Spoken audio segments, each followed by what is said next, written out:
자, 오늘 저희가 종목 분석해 볼 건 KH바텍입니다. 제가 한 7월 15일 정도에 한번 다뤄드렸습니다. 그때는 종목을 좀 한 번에 묶어서 다뤄드릴 때 다뤘던 내용이고요. 그때 제가 아마 바짝 올라가면서 그때 거래량이 한번 터질 때 말씀을 드렸던 것 같아요. 7월 15일이었으니까 예, 그때도 거의 상한가 가면서 거래량 터뜨렸던 것 같은데 상한가는 아니었나요? 예. 하여튼 저도 좀 몇 달 된 거라서 거의 한 6개월 정도 된 거라서 기억이 가물가물합니다. 6개월 만에 다시 지금 주목을 받고 있는데 자, 요때 뭐 상한가 쪽은 아니었던 것 같아요. 하여튼 상한가였나? 예.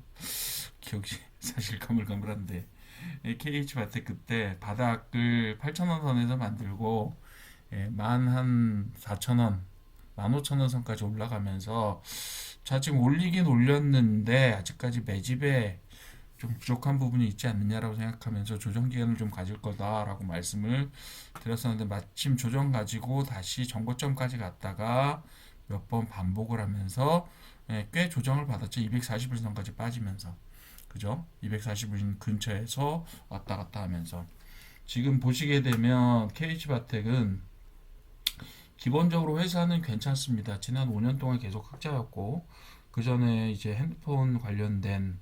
예, 핸드폰 관련된 어떤 시장 상황이라든지 뭐 코로나 상황이라든지 이런 부분들 때문에 사실 제법 크게 적자를 봤었는데 계속 그 전에도 견조하게 흑자를 많이 보던 회사였고 매출액은 사실 좀 많이 쪼그라들었습니다.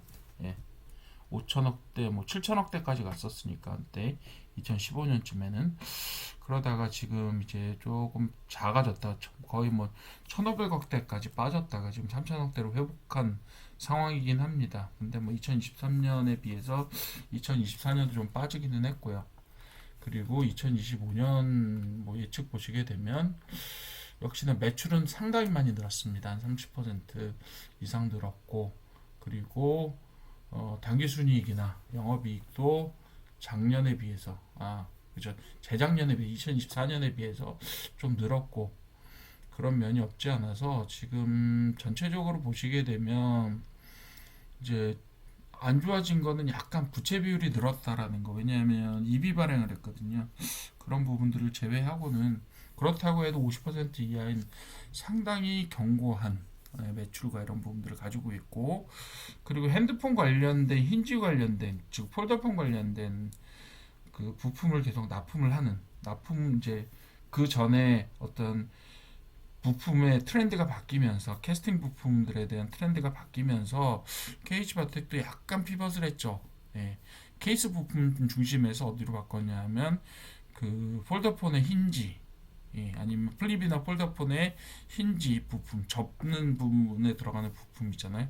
그런 쪽이 좀 더 정밀하고 사실 좀 더 돈도 될 것 같아요. 그래서 그런 부분들로 했는데 세계적으로 폴더폰하고 그런 플립폰이 뭐 수요가 늘었다 줄었다 하니까 그렇게 됐다가 올해는 또 괜찮아졌어요. 4천억대로 매출이 회복되는 현상을 보였고 게다가 아까도 말씀드렸지만 폴더블폰, 갤럭시, 뭐 휴대폰 부품 이런 식으로 테마로 분류가 되고 있었는데 지금 보시게 되면 이제 로봇과 관련된 혹은 전기차 관련된 부품들도 이제 앞으로 그런 쪽으로도 분류가 되지 않을까 싶기는 해요. 뭐 그거는 좀 두고 봐야 알겠지만요.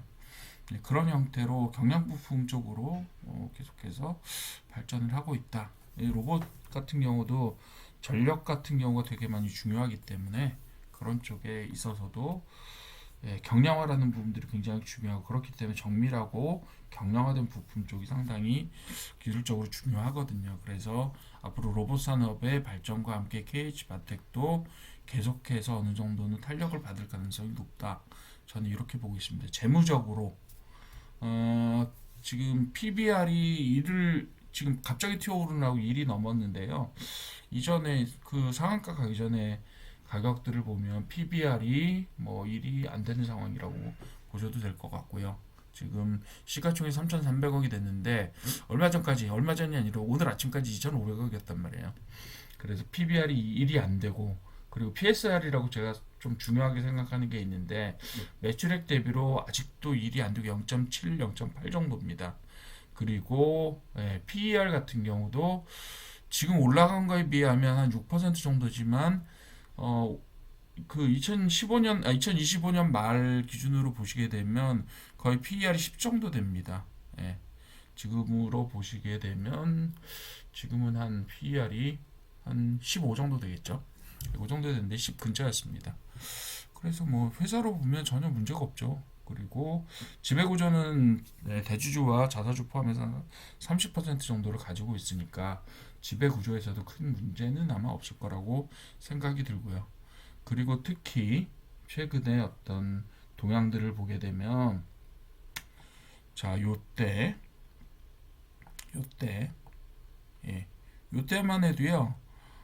지금 회사 가치가 한 1,500억에서 1,600억, 1,700억대 정도였어요. 그리고 굉장히 낮은 가격에서 살짝 올리면서 예, 거래량이 제법 발생을 하죠. 오늘 뭐 거래량 자체가 절대적으로 큰 거래량은 아닙니다. 왜냐하면 위에서 전체적으로 유통 주식수를 보면 한 1,500만 주 가까이 되는데 오늘 전체적으로 한 600만 주 정도가 돌았거든요. 그러니까 실제로 상한가를 가는데 전체 주식에 그렇게 큰 포션을 쓰지 않았다라는 것은 이미 어느 정도는 매집이 끝난 증거라고 볼 수도 있지 않겠느냐 이런 생각이 듭니다. 예, 그런 생각이 들고요. 어쨌든 간에 이렇게 매집에 해당하는 부분들이 상당히 많이 예, 만들어졌고 지금 이제 충분한 매집을 기반으로 해서 이게 지금 바로 치고 올라갈 것이냐라는 생각은 할 수가 있는데 자, 주봉 보시면서 좀 장기적으로 한번 보죠. 일봉의 거래량은 봤고요. 지금 바닥은 8,000원, 7,500원에서 8,000원 사이 정도로 보시면 될 것 같은데 꼬리는 7,500원에 있어요. 실은 그렇지만 어느 정도 바닥을 다진 바닥은 한 8,000원 선이라고 보시면 될 것 같고요.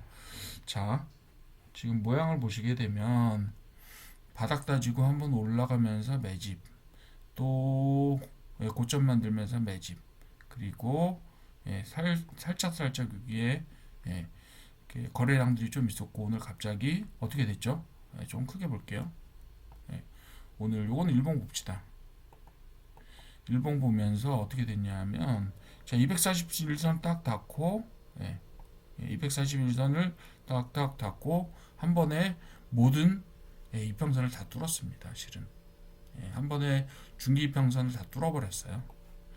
그런 식으로 강력하게 약간 개미들 못 따라오는 형태로 뚫어버린 게 아닐까라는 생각. 물론 상한가라는 것 자체가 어느 정도는 세력의 존재를 인정할 수밖에 없는 상황이기도 하지만 KH바텍은 어쨌든 간에 지금은 상당히 움직임을 좀 보여주고 있는 게 아니냐라는 생각을 하고 있고요. 만약에 이게 약간 조정기를 거쳐서 후퇴를 한다. 물론 지금 테마 자체도 상당히 좋기는 좋아요. 왜냐하면 일단 레인보우 로보틱스의 납품 실적이라는 게 상한가를 올린 예, 주요 원인이었는데 사실 KH바텍은 아직까지는 어느 정도 로봇주로 본격적으로 분류되지는 않고 있는 것으로 보여져요. 그렇긴 한데 어쨌든 주제는 로봇이었고 그래서 사실 테마도 되게 좋죠. 그죠? 테마도 좋고 그 다음에 준비도 어느 정도 끝난 것으로 보이고 그리고 이렇게 간다고 하더라도 사실상 한 번에 가게 될 뭐 최근에는 뭐 너무 한 번에 간 것들이 너무 많아서 저도 뭐라고 말씀드리기 좀 어려워요. 제가 지난번에 말씀드렸었던 예, 뭐죠? 지난번에 말씀드렸었던 예를 들면 잠깐만요. 제가 이쪽으로 한 번만 더 볼게요. 인베니아 같은 경우도 뭐 어마어마하게 갔죠. 인베니아 그때 제가 사실은 좀 두고 봅시다. 이게 갈지 안 갈지는 양당 간의 그 여러 가지 상황들에 의해서 결정이 될 것 같지만 가면 충분히 갈 수 있습니다라고 말씀을 드렸었는데 생각보다 사실 되게 많이 빨리 갔어요. 그죠? 예, 그렇게 보시면 KH바텍 같은 경우도 포메탈도 지금 뭐 그죠? 제가 말씀드렸던 대로 굉장히 높은 속도로 빨리 갔고 그래서 그런 부분이 있어서 사실은 요즘에 갈 때는 야 이게 그냥 준비가 되면 그냥 가는구나 이런 생각도 들긴 하지만 어쨌든 정상적인 범위로 본다라고 하면 또 이번 주가 좀 그럴 수 있어요. 그런 범위 본다고 하면 예를 들면 제일 좀 근처에 있는 선들을 지지선으로 삼아서 거기까지 빠질 수 있지 않을까라는 생각도 합니다. 241선까지 빠지기는 좀 힘들 것 같고요. 중간에 있는 다른 어떤 다른 이평선들을 좀 밟고 지지로 삼아서 한 번 더 가지 않을까라는 생각도 듭니다. 그리고 뭐 예를 들면 그 라운드 피겨로 보면 만원 선보다는 훨씬 더 위에 있을 것 같고요. 12,000원 선 정도. 예, 저는 요 정도에서 이평선 한번 밟고 다시 한번 가지 않을까, 이런, 좀 보수적으로 보면 그렇습니다. 좀 저기 잘 갈 것 같다라고 생각이 되면 KT 마텍은 사실상 여기서, 예, 다른 종목들처럼 이렇게 바로 가도 이상하지 않다. 하지만 조금 보수적으로 이렇게 조정받고 가는 형태의 그림도 그려볼 수 있지 않겠느냐라고 생각을 합니다. 회사 좋고요. 그 다음에 퍼센트 지수들 매우 좋습니다. 그리고 매집도 어느 정도 이루어져 있는 것 같고, 여러 가지 상황들, 굉장히 좋은 상황들을 많이 만들어 놓고 있고, 지금 갈 때도 한 번에 여러 개 이평선들을 한 번에 뚫으면서 굉장히 강력한 모습을 보여줬고요. 그리고 거래량 자체도 제가 상대적으로 작지 않느냐라고 말씀을 드렸지만, 실제로 최근에 서 있는 거래량들을 보시게 되면 작은 거래량이 아닙니다. 굉장히 강력한 힘을 가지고 뚫을 것 같다라고 보시면 될 것 같고요. 그래서 KH바텍은 조정을 받더라도 어느 정도는 충분히 상승의 포텐셜을 가지고 있는 그런 종목이다라고 보시는 것이 맞을 것 같습니다. 종목 분석은 이 정도로 하면 될 것 같습니다.